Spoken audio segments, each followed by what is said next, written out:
we're going to take you through the advanced field planning modules and the well planning module today in the webinar. Now, what you're going to see is a new tool that allows you to quickly create field plans. It's designed to reduce the time required for efficient field development. You can save, analyze, and manage multiple field plan scenarios without committing the actual well deviation surveys to the database until the well is permitted. You can generate directional surveys for individual wells or for entire planning scenarios. This is going to enable more efficient field development workflows for your entire team. Great. So let's go to the demo. We'll head right into that now. And we're going to demonstrate a typical planning workflow. And by the end, I hope we can show you how easy it is to select targets from your subsurface layers, generate your deviation surveys, and build out your field plan. Now, after the demo, Nikita and I will answer questions, and Justine will wrap things up.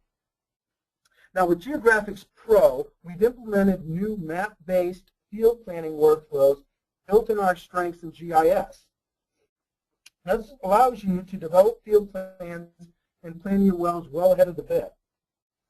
We think it is going to provide a real reduction in your cycle time, and it comes at a good price point. Now with Pro, we're also advancing our 3D visualization environment, letting you quickly visualize in 3D all of the objects within a selected area of your map. This includes your wells, your subsurface layers, your cross sections, and they will appear as fence diagrams in 3D. We've also spent quite a bit of time and resources around seismic interpretation with improved velocity modeling, much faster well loading with Seisvision, and we've introduced OMCAR attributes, which is a package that generates over 40 different phase, frequency, and amplitude attributes from your 3D seismic. Okay, let's go to the demo here. And first we're going to take a look at our field area. Now the target is an organic-rich Mississippian shale that lies conformably above a fairly thick porous limestone. The shale is overlain by another thicker limestone, and it's a prolific gas producer. But it's fairly thin, and the wells can water out if the fracks extend into the limestone above the well, or the well intersects porous zones. Now first, let's bring up Seisvision, and I'm going to display an ESP attribute volume generated from OMCAR attributes.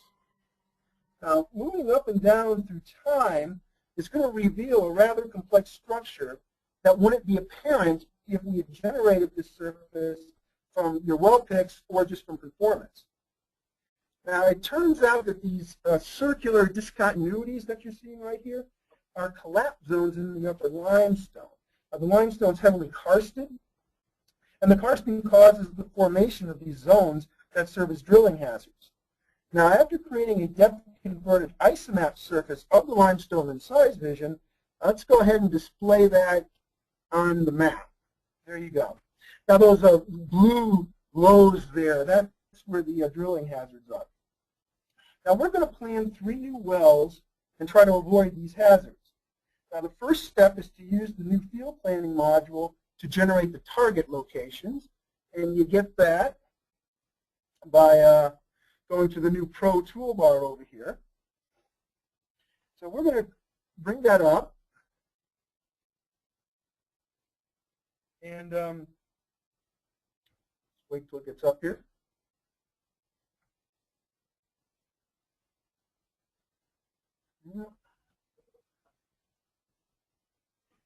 There it goes. All right. Now let's go ahead and give our field plan a name. There we go. Now if we go to our layer, we'll notice that we have 2 pads on our well-based layer, and the field planning tool recognizes that automatically. So it's recognizing that you already have pads on your well-based layer, and those are the pads you're going to use to plan your wells around. Now first, let's select the layout of the wells on the pad. Now you got a number of different layouts to choose from, but we'll go ahead and choose the 3-well layout. Now you can enter your first slot location on the map, enter your last slot locations, and the remaining locations are calculated automatically for you. Now we'll just enter the well spacing, some other pertinent information.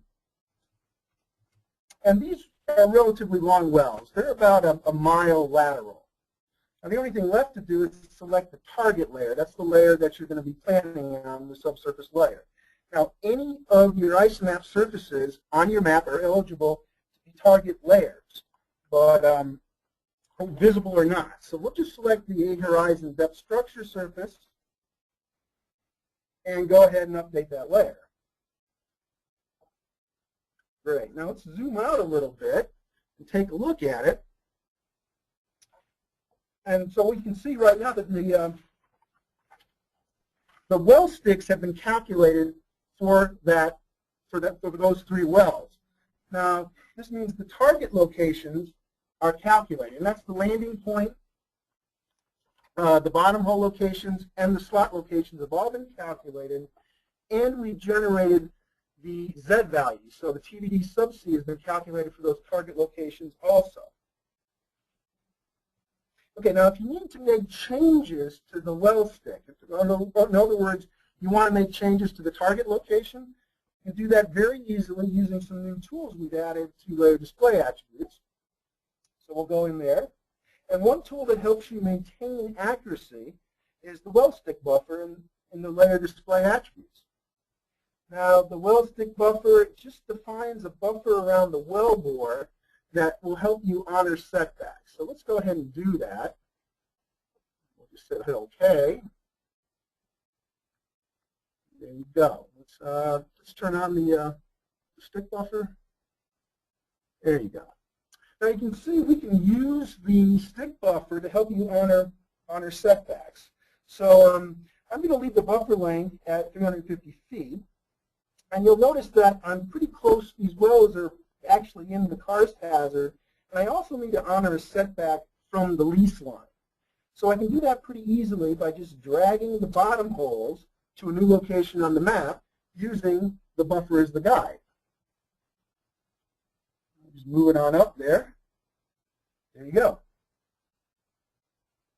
Now, as we move the target points, we automatically recalculate the TVD sub-Cs for the points. Now, great. Now, the next step is to use the LMKR well planning tool to generate the deviation surveys. And I'm going to let Nikita show you how to do that. It's very easy. Thank you, Scott. Good morning, ladies and gentlemen. As Scott mentioned, we have just created a field plan. So we have well sticks on the map, but now we would like to put deviation surveys. And we would actually like to put those target points at specific locations where the payload is. So let's go ahead and do that. We go to our well planning module, which is on the right-hand side, and it is the bullseye icon. Let's go ahead and launch it. You will notice the integration between Geographics and the well planner right away. Because when you look at the list, you will see that the pad that we have just created is all automatically in here with all 3 slots that we see on the map. The first step is, let's go ahead and select the slot to work on. Looking at the right-hand side, you will see 4 different tabs: Targets, Calculate, Display, and Export. These 4 tabs, they work at a workflow from left to right, from starting all the way to exporting. If we take a look at the Target tab, we see the easting, the northing, and the deviation. We see the target points here, including the surface, kickoff, heel, and toe. As we add additional target points, they will show up here. We can edit any of these values manually, and we can also delete target points by clicking the X button. Let's go to the next tab. When we look at the Calculate tab, what we see here are 2 plots, the vertical section and the plan view. If we take a look, we see the surface well location, the kickoff point, the landing point, and the bottom hole location. Let's turn on the vertical exaggeration, and let us go ahead and zoom in closer. Now the orange lines that you are seeing are the ISOMAP layers that will help you properly plan your well. What we can do here is we can set these target points next to the ISOMAP layer, and we can have the program automatically contour and align near the surface location. To do that, we just enter the guide points. I'll enter 5 and click Enter. And as you see, our wellbore path now follows the surface. If we would like to add additional target points, we can very well do that by clicking the Digitize button and adding a target point. You will notice that as I move target points, the path updates on the fly. Now, there's another very helpful feature. That helpful feature is the visual interpretation. If I move a target point somewhere where drilling is not possible because of dogleg severity restrictions, you will see a red line indicator. In order to get rid of that, either move the target point to a new location or change your dogleg severity. If we go all the way to the top, we see some plan defaults options. One of them is the dogleg severity. That's made for the entire plan.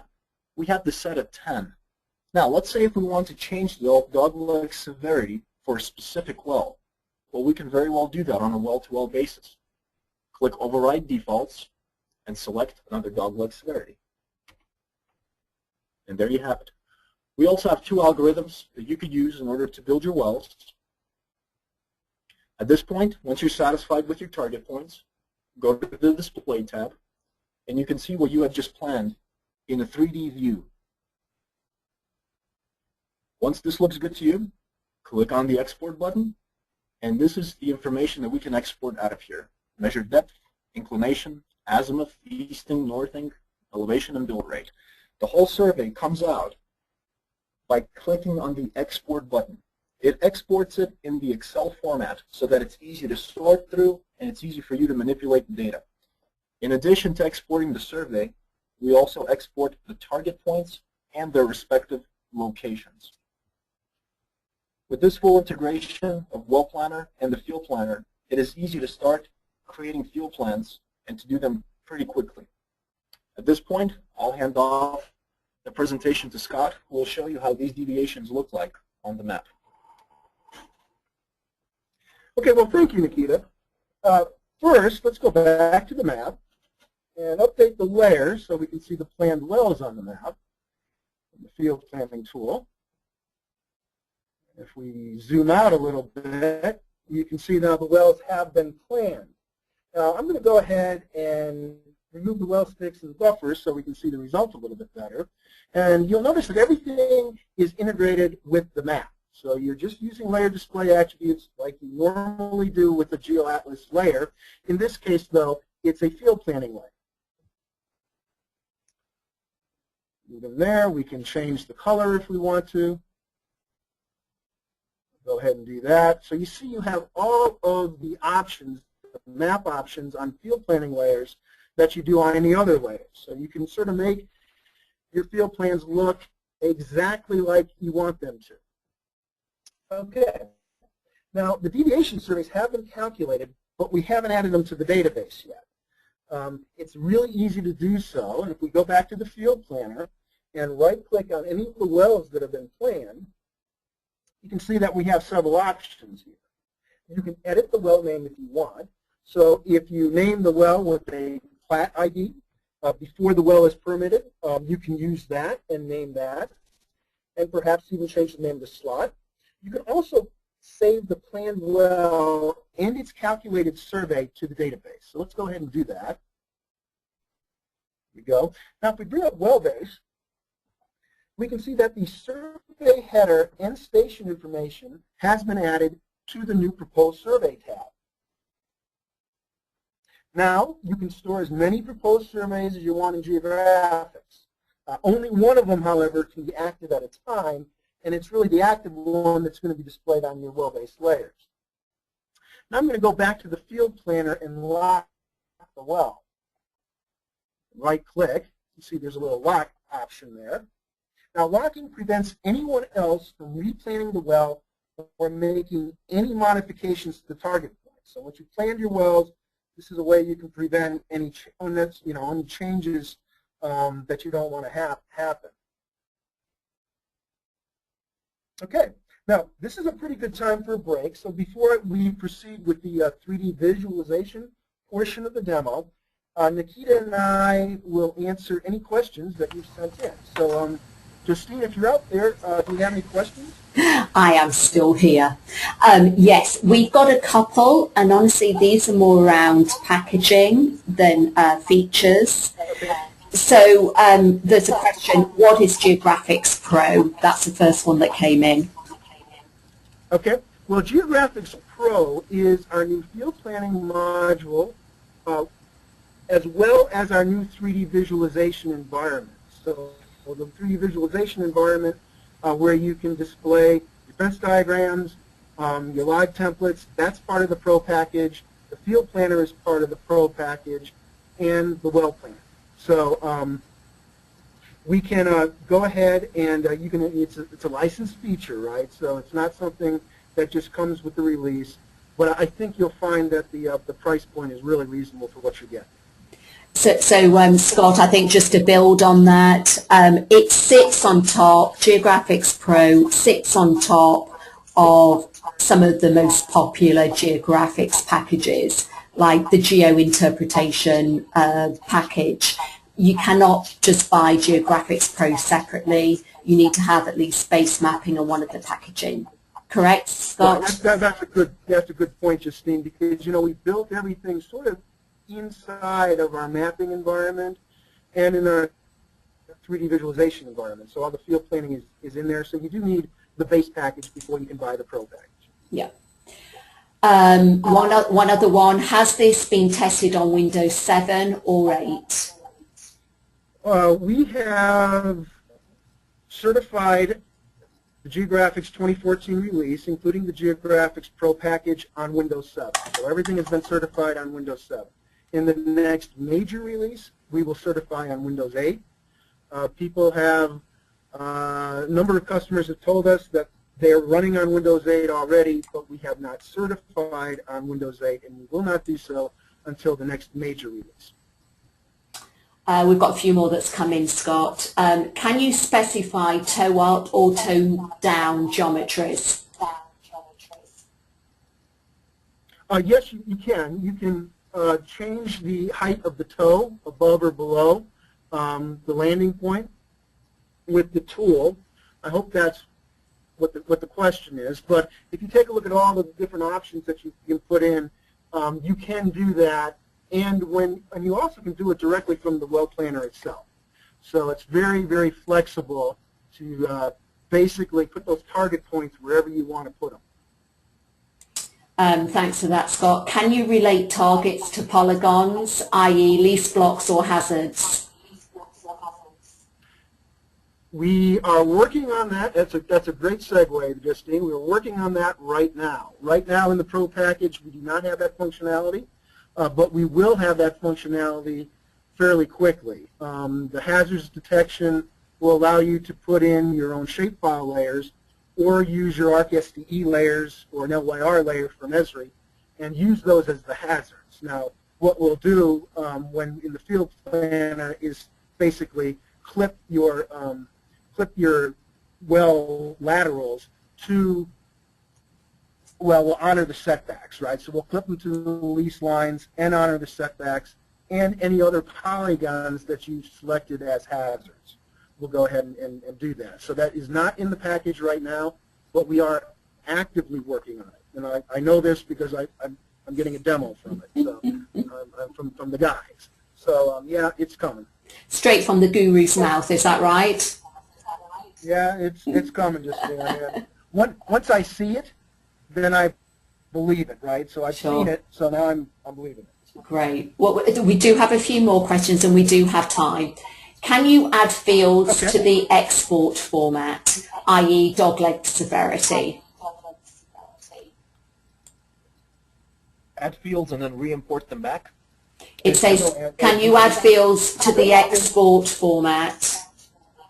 Right, so this would be user-defined fields, I would imagine. So no, we don't have the ability to add a user-defined field to the export format. However, we do export everything that you saw in the demo to Excel. So, that includes the build rate or dogleg severity, measured depth, TVD, the offsets, the inclination azimuth, everything that's been calculated for the well. the proposed well, the planned well. Can you bring it into Esri ArcMap as a shape file?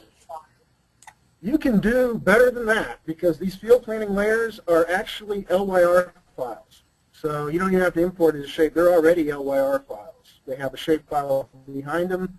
So you just import it directly into ArcMap. The new field planning layer type is actually an Esri LYR file. It's not a shape file.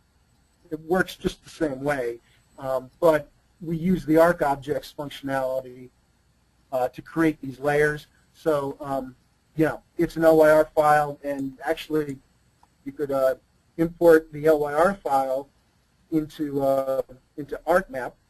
And as long as you keep the shape file in the right space every time you update the field planning layer, you'll see the new field planning layer in ArcMap also. And then another question on ArcMap, is Geographics 2014 compatible with 10.2? It is not. We are compatible with 10.1 in the 2014 release. We will try to become compatible with 10.2 in the next major release. Okay, and then a couple of questions here. Can we plan multiple pads at a time, or does each pad need to be designed independently? There is an option in the update that will be out next month where you don't actually even have to have a pad. A pad will be created for you when you plan. You can then go back in and modify that pad any way that you want to. So you won't need to have a pad before you plan your wells. You'll be able to just sort of create a temporary pad with some defaults, and then as the survey crew goes out and figures out what the actual area of the pad needs to be, you can go and modify it. Great. And one that's not dissimilar, can the software plan an entire field based on specified well layouts automatically, or are you simply planning individual wells manually? What the field planning tool does is it's pad-based, so you can plan using that layout. All the wells on your individual pads, you can move things around to make sure that you're honoring offsets, but we do not yet have a complete a way to automatically position all of your pads based on a well spacing. And though we're looking into that, we do not have that now. Great. Before you go into the visualization, there's one question: how do you get the quick layer window to display?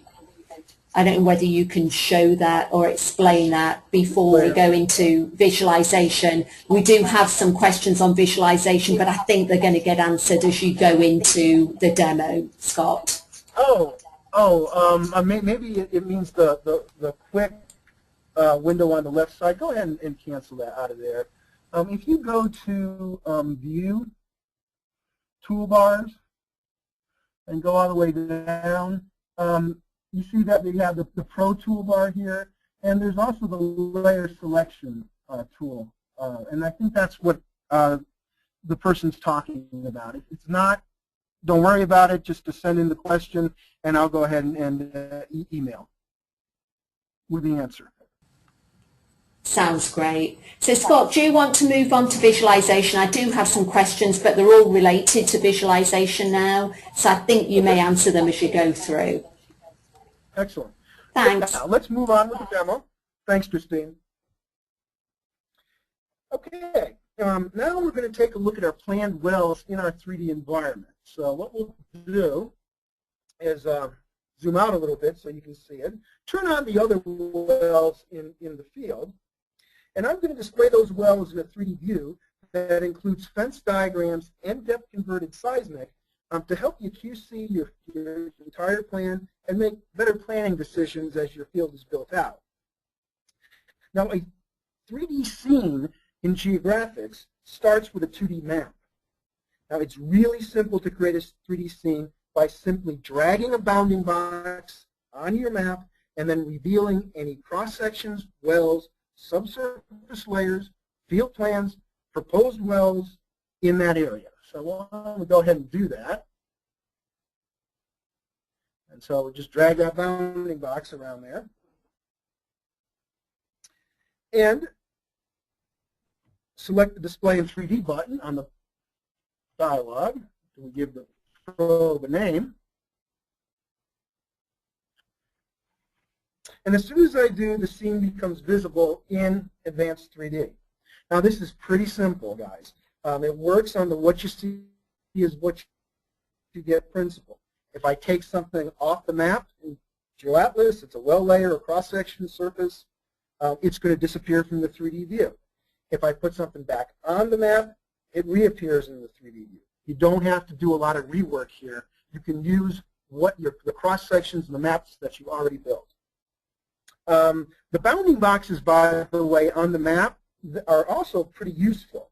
They're saved on the map layer, and if you want to get back to a 3D scene, a particular 3D scene, you just select that area again and right-click and re-reveal the 3D scene. You end up exactly at the point that you left the scene. Great. Okay. So let's move around the scene a little bit.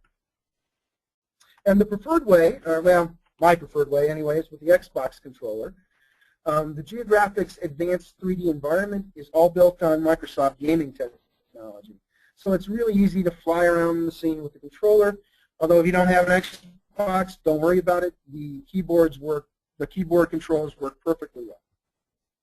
Now let's go ahead and change the radius of the wells to make them a little clearer. Zoom out there.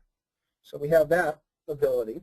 And then I'm going to drape a map image on the A horizon surface. And we can do that just by selecting it there.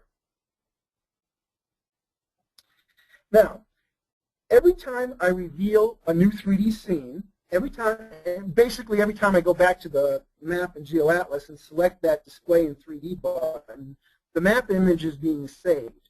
And all of these images are available to drape on any subsurface layer in the scene. So if you have multiple surfaces, you can drape multiple layers on top of them. You also have full transparency control for your layers. Now this can really help you sort of see what's going on quite a bit better. Now notice the wells underneath the surface are now becoming visible.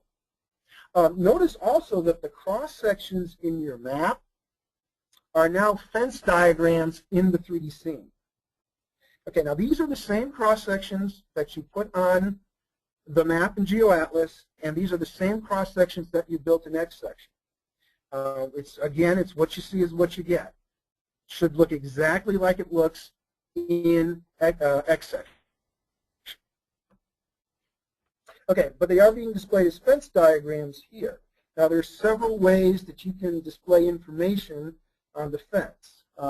First, you can select lithology fill mode. Okay, and obviously that just displays the lithology. Or you can select color fill mode, which displays interpolated log fill. In this case, this is an interpolated gamma between the wells. Log curves can be displayed as blades along the wells. Zoom in there, I guess we can show you that. Great. Now, let's do something even cooler. Let's go ahead and display some depth-converted seismic from a size vision interpretation. Now, your seismic can be displayed in the view one of three ways. And one way to do it is just to drape the seismic along one of the wells. So you can see the seismic is actually following the wellbore path. Turn that off. Now you can also use the seismic dialog, and any hard line, cross line, or inline can be displayed in the 3D scene. So we'll go ahead and display it right there.